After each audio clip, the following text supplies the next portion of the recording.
Escandaloso. Pedro Sánchez humillado en Bruselas, ¿el ocaso definitivo de su carrera política? Bruselas, la capital europea, fue testigo de un espectáculo vergonzoso que deja en evidencia el deterioro de la imagen de Pedro Sánchez, el controvertido presidente del gobierno español. En lo que debía ser una intervención clave ante líderes europeos y periodistas, el dirigente socialista vivió una jornada para el olvido, repleta de abucheos, pancartas y un rechazo que resuena como el presagio de su caída política. Con su habitual pose solemne, Sánchez subió al estrado para hablar de unidad y cooperación frente a desafíos globales como el cambio climático, la migración y la economía. Sin embargo, lo que parecía ser un discurso cuidadosamente diseñado para lavar su imagen, se convirtió en un absoluto fiasco. Apenas comenzó a hablar, los primeros abucheos surgieron entre los asistentes. Al principio dispersos, los silbidos y murmuraciones pronto se transformaron en un ensordecedor clamor que paralizó a Sánchez en pleno discurso. Desconcertado y con el rostro tenso, intentó mantener la compostura, alardeando de supuestos logros como la reducción del desempleo y las inversiones en energías renovables. Pero sus palabras no lograron calmar el ambiente. Al contrario, los gritos se intensificaron. Y el momento más bochornoso llegó cuando un grupo de parlamentarios nórdicos, visiblemente indignados, se levantó portando pancartas con mensajes como «¿Dónde está la solidaridad? España» y «Europa exige responsabilidad», en clara referencia al desastre de su gestión en la crisis migratoria. Los organizadores del evento corrían de un lado a otro, incapaces de contener el caos. Mientras algunos asistentes intentaban justificar a Sánchez, otros dejaban claro que su presencia era una ofensa para los valores europeos. Ante la presión, el presidente intentó un giro en su discurso, adoptando un tono más agresivo y reconociendo errores, aunque sin abandonar su habitual retórica de excusas. A pesar de arrancar tímidos aplausos de sus seguidores, el rechazo continuó siendo atronador. Finalmente, Sánchez concluyó su discurso con más pena que gloria, abandonando la sala rodeado de su equipo de seguridad. Las imágenes de su huida, con rostro sombrío y bajo una lluvia de abucheos, inundaron las redes sociales y los titulares de medios internacionales, desatando un debate que lo deja en una posición más que comprometida. En España, la oposición no tardó en reaccionar, aprovechando el momento para redoblar sus críticas y exigir una moción de censura. Desde la derecha hasta el centro político, se cuestiona abiertamente la capacidad de Sánchez para liderar un país que, bajo su mandato, ha perdido prestigio y confianza en la esfera internacional. Mientras tanto, sus aliados intentan salvar los muebles con actos públicos bajo el lema «Más Europa, no menos», aunque el daño ya está hecho. Este episodio ha destapado las fisuras no solo en el liderazgo de Sánchez, sino también en la unidad europea frente a retos críticos. ¿Estamos ante el principio del fin de Pedro Sánchez? ¿Cuánto tiempo más podrá mantenerse un presidente que parece haber perdido el respaldo tanto dentro como fuera de España? La salida de Pedro Sánchez del Salón de Conferencias de Bruselas fue tan caótica como su discurso. Escoltado por su equipo de seguridad, los murmullos y comentarios indignados de los asistentes inundaban el ambiente. Los periodistas, con la urgencia de capturar cada detalle, se dividieron en dos frentes. Unos persiguiendo a los parlamentarios que alzaban pancartas de protesta, y otros siguiendo de cerca al presidente español en busca de una reacción que pudiera convertirse en titular. Dentro del salón, la atmósfera era de desconcierto absoluto. Entre los líderes europeos, las expresiones de asombro reflejaban la gravedad del momento. La presidenta de la Comisión Europea, incómoda ante la tensión desbordada, tomó el podio en un intento desesperado por apaciguar los ánimos. Con palabras cuidadosamente elegidas, apeló al respeto mutuo y al diálogo como fundamentos de la Unión Europea. Aunque su intervención logró un respiro momentáneo, el eco de los abucheos seguía resonando como un recordatorio del rechazo masivo hacia Sánchez. Entre los asistentes que participaron en las protestas, las justificaciones eran contundentes.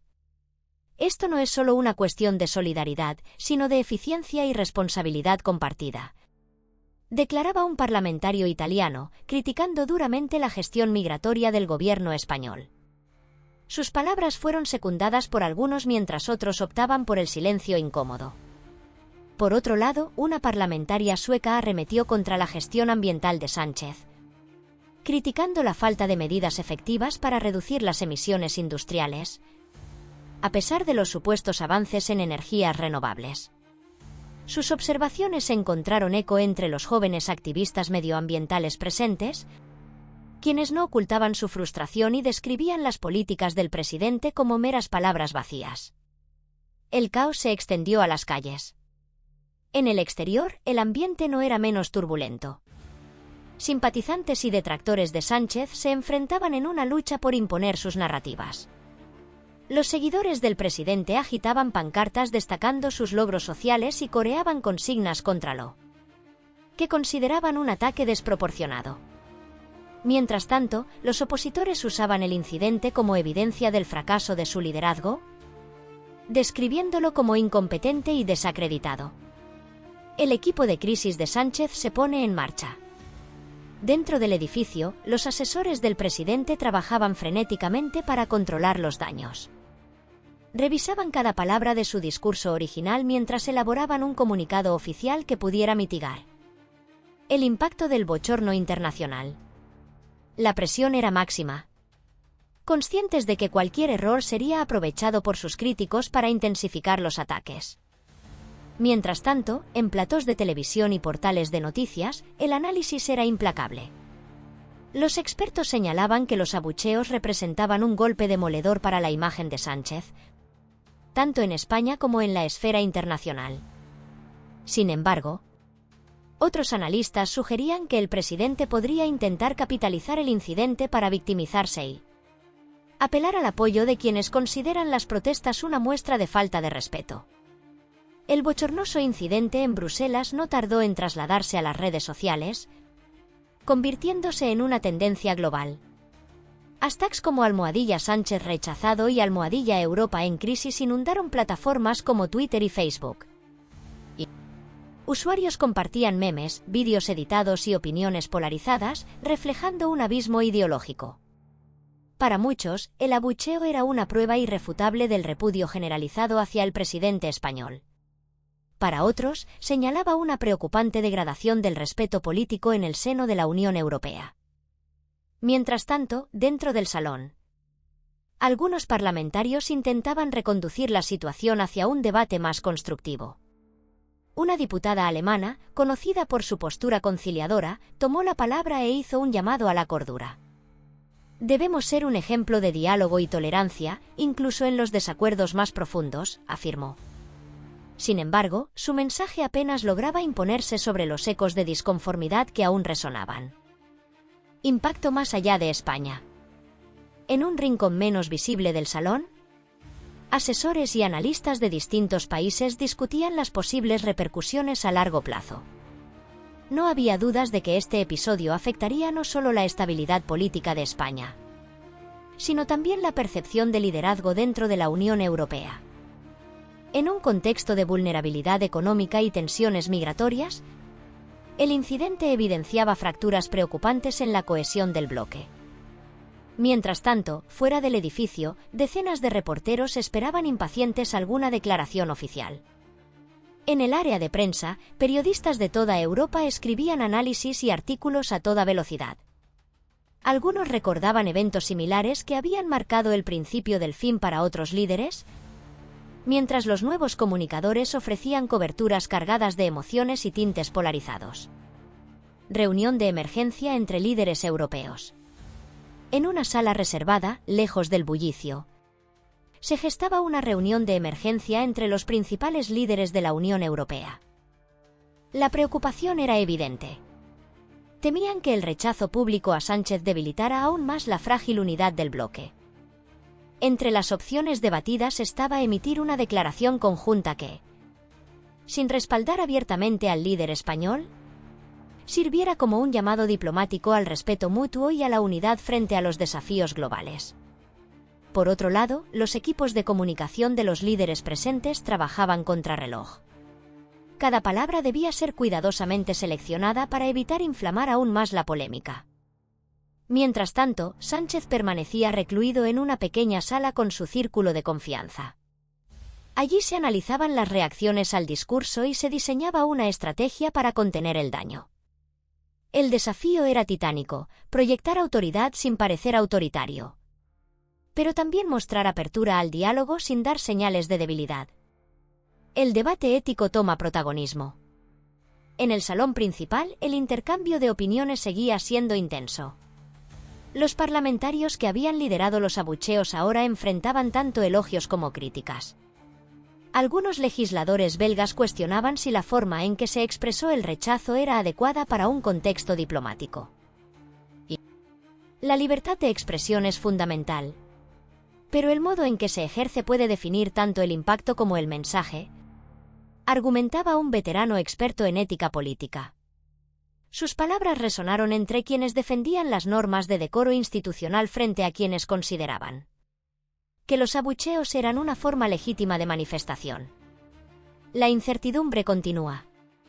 El futuro político de Pedro Sánchez pende de un hilo.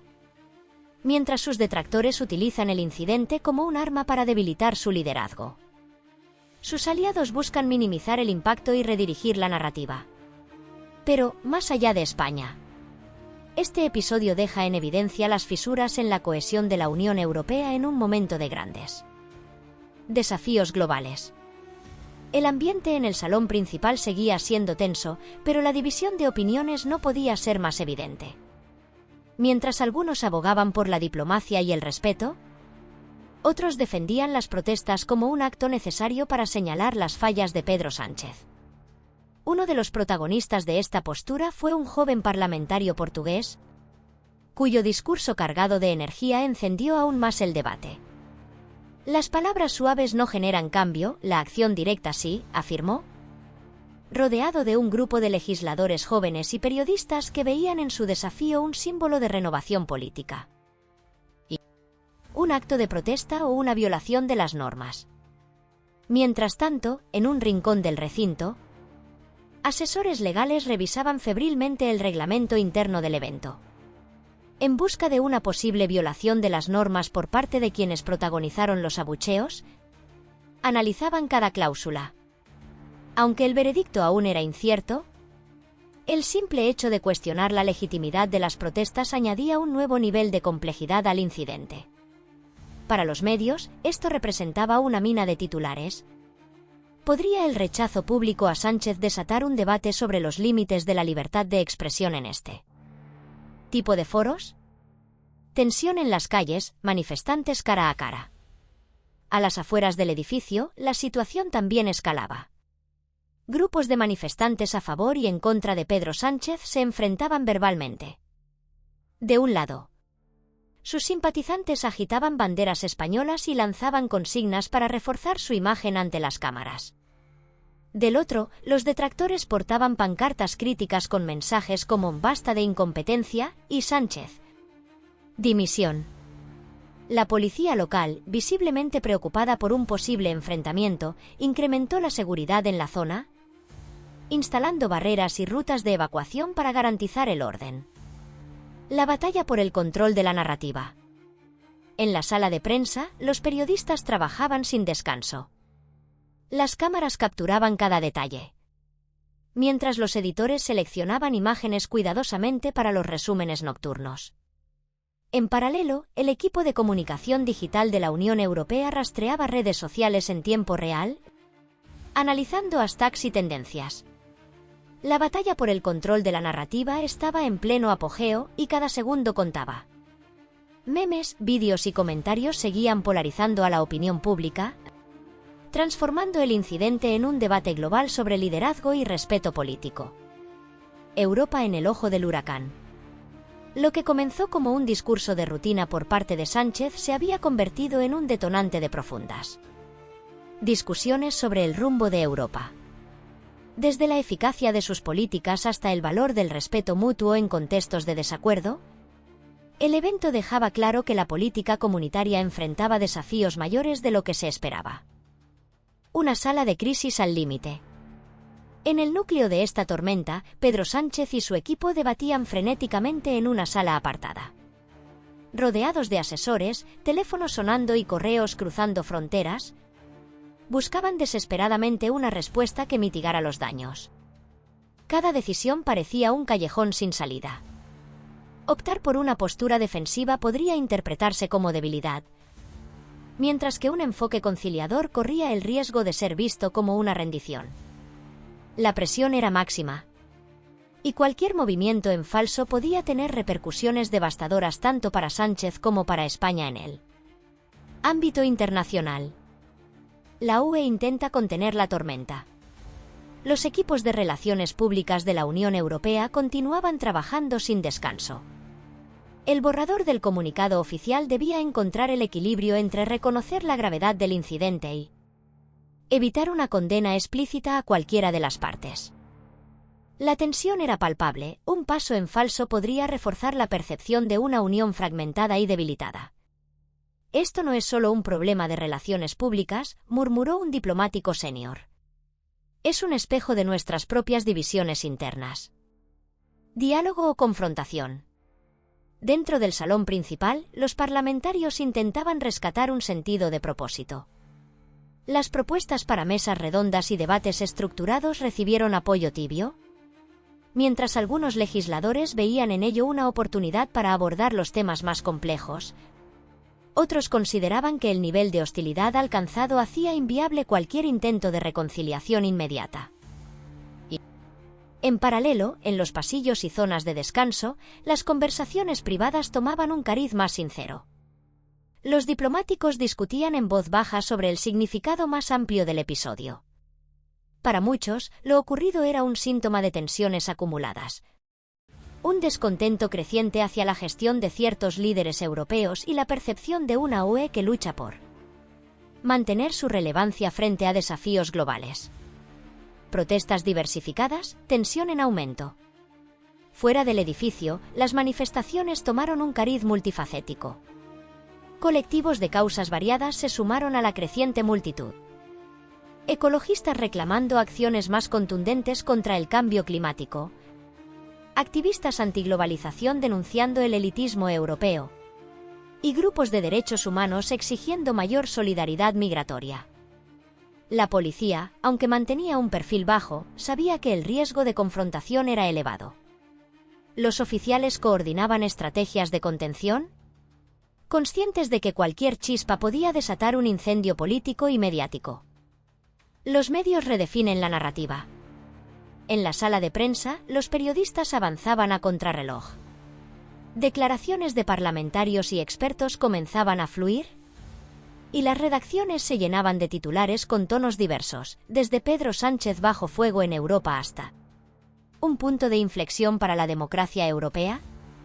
La narrativa evolucionaba minuto a minuto, alimentada por publicaciones en redes sociales, donde los hashtags relacionados con el incidente ya eran tendencia global. Mientras tanto, los analistas se sumergían en debates sobre las implicaciones del evento. ¿Era esto una crisis exclusivamente española o un reflejo más amplio de las tensiones dentro del bloque comunitario? Las primeras respuestas parecían inclinarse por lo segundo, esto no es solo sobre Sánchez. Es sobre una Unión Europea que no logra unificar sus prioridades ni responder adecuadamente a los desafíos del siglo XXI, comentó un renombrado analista político en un popular programa de noticias. Sánchez en el ojo del huracán.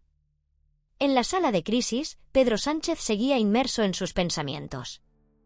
Los fragmentos de su discurso resonaban en su mente, mientras intentaba identificar el momento exacto en el que perdió el control del auditorio. ¿Fue la forma o el fondo?, se preguntaba, mientras sus asesores debatían posibles estrategias. Entre las opciones sobre la mesa, destacaba la posibilidad de ofrecer una rueda de prensa inmediata. Sin embargo, la decisión era arriesgada, cualquier error en sus palabras podría amplificar aún más el daño. El bloque europeo muestra fisuras. En el salón principal, las tensiones no eran solo entre Sánchez y sus críticos. Parlamentarios de Europa del Este, hasta entonces discretos, comenzaron a alzar la voz, no solo contra España, sino contra lo que consideraban un trato desigual dentro de la UE. Esto no es solo una crisis española, es un síntoma de cómo los países más grandes manejan el bloque, afirmó un parlamentario rumano, recibiendo asentimientos de sus colegas. Mientras las divisiones crecían, era evidente que lo ocurrido en este foro internacional no solo marcaría la carrera política de Pedro Sánchez, sino que también dejaría una huella duradera en la percepción pública de la Unión Europea, un proyecto solidario y cohesionado o un conglomerado de intereses en permanente conflicto. El desenlace del incidente dejó un profundo impacto en el panorama político europeo. A pesar de que la cumbre continuó con su agenda formal, el eco de los abucheos y el desorden resonó mucho más allá de las paredes del Parlamento. Un análisis introspectivo. En los días siguientes, los análisis políticos abundaron. En España, los opositores de Sánchez aprovecharon la ocasión para reforzar sus críticas al liderazgo del presidente, mientras que sus partidarios argumentaban que el episodio era un reflejo de los desafíos globales que enfrentaba Europa. Más que un ataque personal.